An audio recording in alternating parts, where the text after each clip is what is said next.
If you have a look at the Edexcel specifications, you'll see that they recommend that students need to study organisation of pitch, melodically and harmonically, tonality, structure or form, sonority, meaning timbre, texture, tempo, metre and rhythm, and dynamics.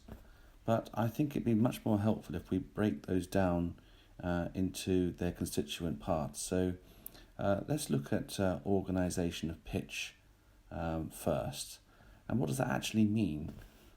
Well, we need to consider tessitura, the range of pitch from high to low of the vocalists usually, melodic shape, the ascending and descending and the conjunct and disjunct, periodic and irregular phrase lengths, major, minor, modal, pentatonic, chromatic and whole tone melodies, melodic devices such as ostinatos, sequence, inversion, augmentation, harmonic devices such as pedals, cycle of fifths, secondary dominants, ornamentation, standard chord progressions including the four cadences, diatonic and chromatic harmony, and the use of dissonance such as appoggiaturas, suspensions, and chromatic chords.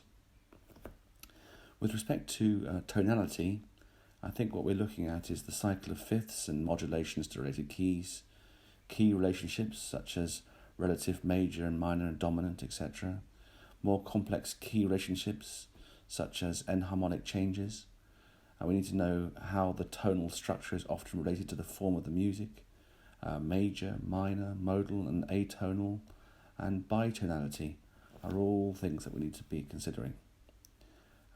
Structure, well, in the structure you want to look at obviously different structures, for example binary, rounded binary, ternary, sonata form, verse and chorus, theme and variations, arch form, and through composed.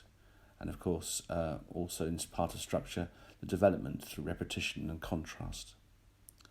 Sonority probably can be broken up into 6 different aspects. Use of different instruments in combinations to create sonorities, use of different voices, contrast and variety of instrumental or vocal colour, articulation, instrumental and vocal techniques such as pizzicato, mutes, flutter tongue, sol ponticello and vocables, use of effects, guitar effects and studio effects. For texture, we need to think about the number of parts and textual changes, unison, octaves, monophonic, homophonic, polyphonic and heterophonic, melody-dominated homophony, imitation, counterpoint and fugal textures. Tempo, metre and rhythm can be grouped together, and tempo changes are obviously important, as are simple and compound metre, irregular metre and metrical changes. Rhythmic features such as dotted notes, perpetual motion, triplets and rhythmic cells.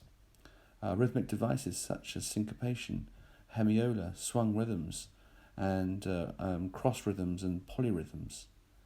And of course dynamics is the expressive contrast and use of dynamics.